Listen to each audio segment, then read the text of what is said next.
Assalamualaikum warahmatullahi wabarakatuh. Bismillahirrahmanirrahim. Alhamdulillahirrabbilalamin. Anak-anak kelas 1 semua, kita bersyukur kepada Allah karena Allah masih memberikan kita nikmat kesehatan sehingga kita masih bisa berjumpa dalam pelajaran kita hari ini, pelajaran pendidikan agama Islam. Nah, anak-anak Ustadz, hari ini kita sudah masuk pada pelajaran yang kedua, ya.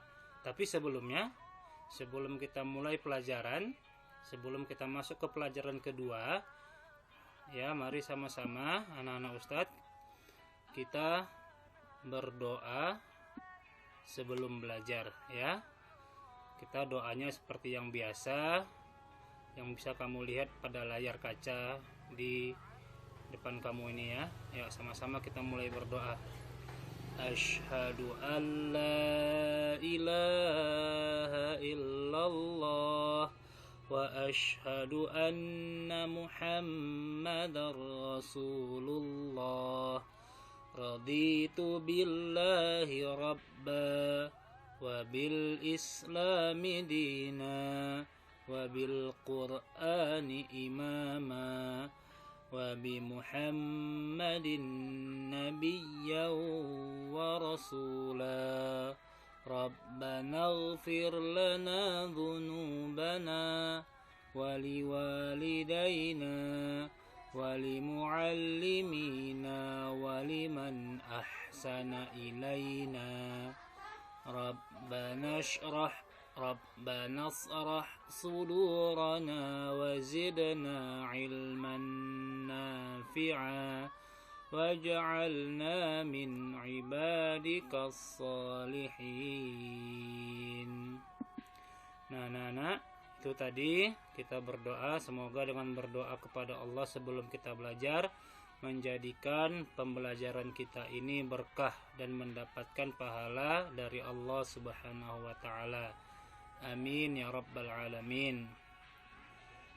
Nah, anak-anak, hari ini kita mulai pelajaran kita, sudah masuk pada pelajaran yang kedua.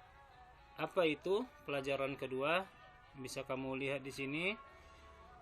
Pelajaran 2 tentang aku pintar membaca Al-Qur'an, ya. Nah, anak-anak, Al-Qur'an itu adalah kitab suci ataupun wahyu yang Allah turunkan kepada Nabi Muhammad sallallahu alaihi wasallam. Nah, Al-Qur'an ini menjadi kitab suci umat Islam yang menjadi petunjuk bagi manusia.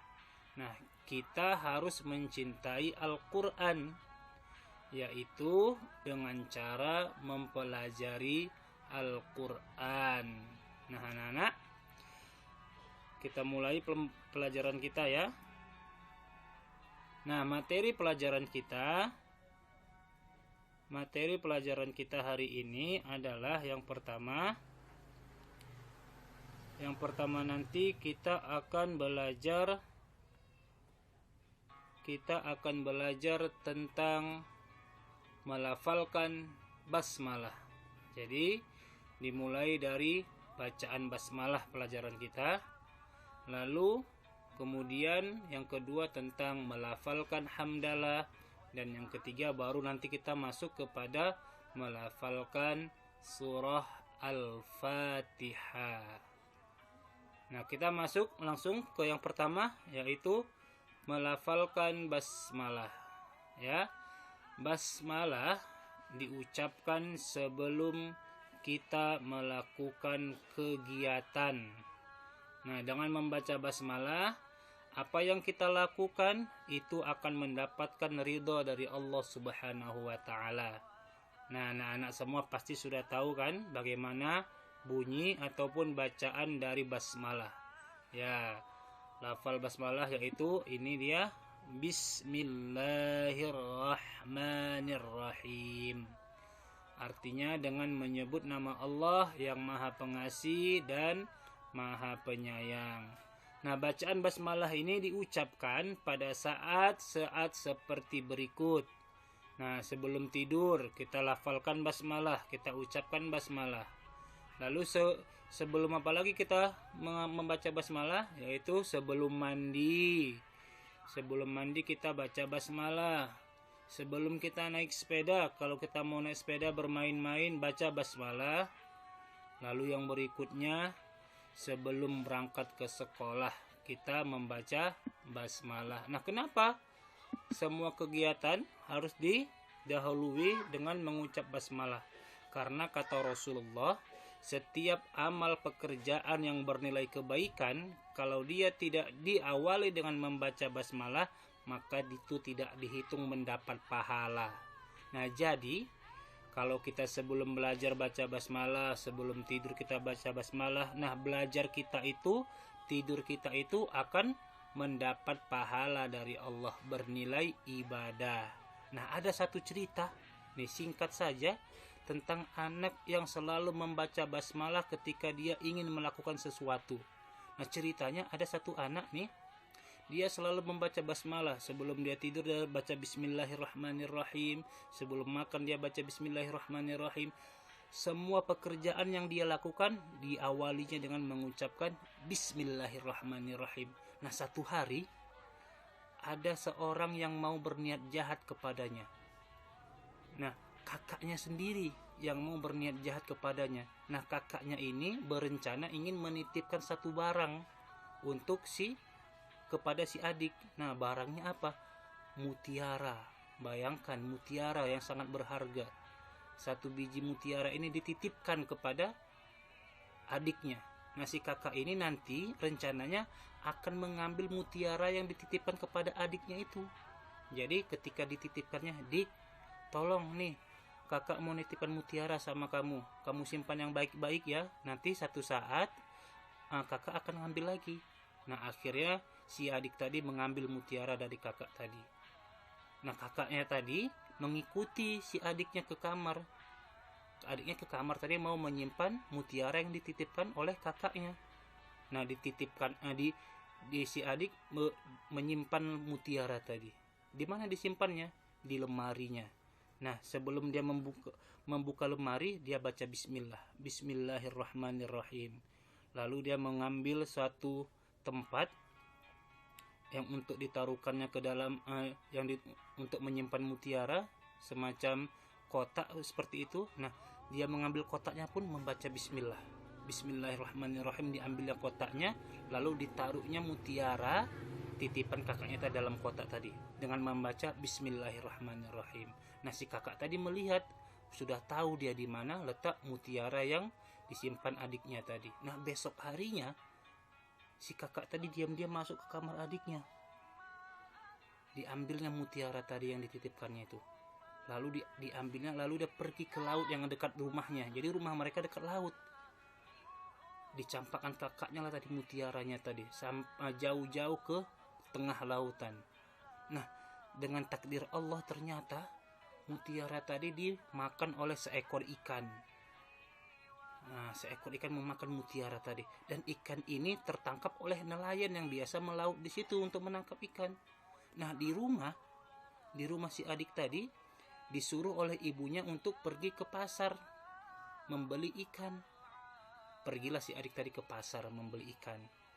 Dan dengan takdir Allah, si adik tadi beli ikan kepada nelayan yang tadi menangkap ikan yang memakan mutiara yang dicampakkan kakaknya tadi. Dibelinya lah ikan itu. Lalu dia pulang ke rumah. Lalu kata ibunya, tolong dulu dibersihkan isi perutnya, dibelah lah. Nah, jadi si adik tadi karena dia rajin, anak yang salih, dibersihkannya perut ikan tadi, diambilnya pisau, dipotongnya perut ikan tadi untuk dibersihkan. Nah, semua ikan sudah dibersihkan, tinggal satu ikan yang belum dibersihkan. Dan ketika dia memotong perut ikan tadi, ternyata dia menemukan dalam isi perut itu ada mutiara. Terkejut si adik tadi itu, ada mutiara. Dan dia teringat dengan mutiara titipan kakaknya tadi. Kok mirip seperti dengan mutiara yang dititipkan kakaknya. dilihatnya lah di tempat dia menyimpan mutiara itu ternyata tidak ada. Tapi dia tidak berpikir bahwa kakaknya yang mengambil. Dia berpikir pasti ada orang yang mengambil. Tetapi dia bersyukur karena mutiaranya sudah ada gantinya. Begitu. Nah, diambilnya mutiara yang tadi dia temukan dalam perut ikan itu, ditaruhnya ke dalam kotak yang tadi. Nah, besok harinya si kakak tadi memanggil adiknya, "Dik, mana mutiara yang kemarin kakak titipkan? Kakak mau minta." Nah, dengan tenang si adik tadi, "Oh iya, ada kak." Pergilah dia ke kamar, membuka kamarnya dengan membaca bismillah. Bismillahirrahmanirrahim. Membuka pintu lemari pun dengan membaca bismillah. Bismillahirrahmanirrahim. Mengambil kotak itu pun membaca bismillah. Bismillahirrahmanirrahim. Dibukanya kotaknya, diambilnya mutiara. "Ini kak mutiaranya." Nah, kakak tadi terkejut. "Loh, kok bisa ada? Kan sudah aku buang ke laut." Terkejut kakaknya. "Loh, kenapa bisa ada mutiaranya?" "Memang ada di sini kak," kata adiknya. "Enggak, kemarin tuh sudah kakak buang ke laut." "Hah?" Terceplos ucapan itu dari mulut kakaknya. Taulah si adik bahwa si kakaknya tadi itulah yang sengaja mencampakkan mutiaranya itu ke dalam laut. Tetapi kenapa bisa jumpa lagi? Ditanya kakaknya. "Iya, aku menemukan mutiara ini ketika aku disuruh oleh ibu pergi ke pasar membeli ikan. Ketika aku membersihkan perut ikan itu, aku menemukan mutiara ini. Inilah ternyata berkah bismillah tadi." Karena si adik tadi selalu membaca bismillah setiap dia mengawali pekerjaan, akhirnya ditolong oleh Allah Subhanahu wa taala. Niat jahat sang kakak tadi tidak terlaksana. Si kakak tadi pun ternyata menjadi sayang kepada adiknya. Tidak jahat lagi kepada adiknya. Nah, inilah keutamaan membaca bismillah dalam setiap mengawali pekerjaan. Nah, jadi anak-anak, usahakan setiap kita mau mengawali pekerjaan, bacalah bismillahirrahmanirrahim ya. Nah, itu dia membaca bismillah. Nah, anak-anak, selanjutnya pelajaran kita yaitu yang kedua, melafalkan hamdalah. Nah, hamdalah, bagaimana lafal hamdalah? Nah, ini dia lafal hamdalah. Alhamdulillahi rabbil alamin. Artinya, segala puji bagi Allah, Tuhan seluruh alam. Nah, lafal hamdalah ini merupakan pujian bagi Allah. Nah, kapan kita mengucapkan lafal hamdalah atau mengucapkan alhamdulillahi rabbil alamin? Nah, kita mengucapkan alhamdulillahi rabbil alamin setelah kita melakukan suatu kegiatan atau ketika kita mendapat suatu nikmat dari Allah. Ketika kita diberi hadiah, mendapat juara, ucapkan alhamdulillah. Nah, ini dia. Kalau basmalah diucapkannya sebelum melakukan suatu kegiatan. Contoh seperti sebelum makan kita baca bismillah. Nah, kalau hamdalah diucapkan sesudah kita melakukan suatu kegiatan. Nah, jadi sebelum makan kita baca bismillah, selesai makan baca alhamdulillahirabbil alamin. Dan alhamdulillah ini juga diucapkan ketika kita mendapatkan nikmat dari Allah Subhanahu wa taala. Nah, itu dia ya, Nak. Nah, yang berikutnya yaitu tentang melafalkan surah Al-Fatihah. Nah, lafal hamdalah, lafal basmalah itu ada tercantum dalam surah Al-Fatihah di ayat pertama dan di ayat yang ketiga. Nah, kita akan membacakan surah Al-Fatihah. Dengarkan bacaannya ya. A'udzu billahi minasy syaithanir rajim. Bismillahirrahmanirrahim. Alhamdulillahi rabbil alamin. Ar-Rahmanir-Rahim. Maliki yaumiddin. Iyyaka na'budu wa iyyaka nasta'in. Ihdinas siratal mustaqim. Siratal ladzina an'amta 'alaihim ghairil maghdubi 'alaihim waladdallin.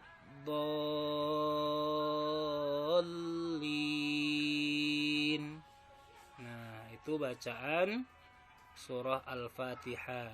Nah, tadi Ustadz ada salah menyebutkan. Tadi Ustadz bilang lafaz basmalah dan hamdalah itu ada di ayat pertama dan ayat ketiga surah Al-Fatihah. Salah Ustadz tadi. Lafal basmalah itu terdapat pada ayat pertama surah Al-Fatihah. Lafal hamdalah itu terdapat dalam ayat kedua surah Al-Fatihah. Ya, tadi Ustadz salah menjelaskan. Mohon maaf Ustadz ya. Nah, di sini bisa kamu lihat arti dari ayat pertama, yaitu dengan menyebut nama Allah yang Maha Pengasih lagi Maha Penyayang. Arti ayat kedua, segala puji bagi Allah Tuhan semesta alam. Nah, inilah ayat pertama dan ayat kedua yang selalu kita baca. Ya, selalu kita baca ketika kita mau mengawali pekerjaan, baca Bismillahirrahmanirrahim, yaitu ayat pertama surah Al-Fatihah. Dan setelah kita selesai melakukan suatu pekerjaan, baca Alhamdulillahirrabbilalamin, yaitu ayat kedua dari surah Al-Fatihah. Nah, anak-anak, yang berikutnya, surah Al-Fatihah ini, arti dari Al-Fatihah adalah pembukaan. Nah, Al-Fatihah artinya pembukaan. Jadi surah Al-Fatihah menjadi pembuka Al-Quran. Kenapa? Karena ketika kita membuka Al-Quran, surah yang pertama kali kita dapat adalah surah Al-Fatihah. Ya, surah Al-Fatihah ini sangat istimewa. Apa istimewanya? Karena selalu kita baca dalam setiap sholat. Baik itu sholat wajib maupun sholat sunnah. Selalu kita baca. Kalau kita sholat tidak membaca surah Al-Fatihah, batal sholat kita, nggak sah sholat kita ya. Nah, surah Al-Fatihah ini juga disebut juga dengan Ummul Quran. Apa arti Ummul Quran? Ummul Quran itu artinya induk Al-Quran, ibunya Al-Quran. Semua isi Al-Quran ada terkandung di dalam surah Al-Fatihah. Nah, surah Al-Fatihah ini intinya ada di kata ayat pertama, Bismillahirrahmanirrahim, yang artinya dengan menyebut nama Allah yang Maha Pengasih lagi Maha Penyayang. Artinya, kalau kita mengawali setiap pekerjaan dengan membaca Bismillah, berarti kita yakin bahwa pekerjaan kita itu diawasi oleh Allah Subhanahu wa Ta'ala. Kita belajar ataupun mengerjakan ujian, kita awali dengan bacaan Bismillah, artinya kita yakin saat kita mengerjakan tugas atau ujian itu Allah melihat kita. Artinya kalau kita sudah dilihat oleh Allah, diawasi oleh Allah, kita nggak berani lagi berbuat yang macam-macam, berbuat dosa, melakukan kesalahan. Kenapa? Karena kita dilihat oleh Allah Subhanahu wa Ta'ala ya. Nah, itu dia pelajaran kita hari ini mengenai aku cinta, aku pintar membaca Al-Quran, dan tentang surah Al-Fatihah ya. Nah, alhamdulillahirrabbilalamin. Pelajaran kita hari ini sudah selesai. Mudah-mudahan kamu dapat memahami pelajarannya. Nah, kamu yang melihat video ini dari awal tadi hingga selesai, berarti kamu sudah menjadi anak yang hebat, anak yang salih. Nah, sampai jumpa dalam video ataupun pembelajaran yang berikutnya. Ya, assalamualaikum warahmatullahi wabarakatuh.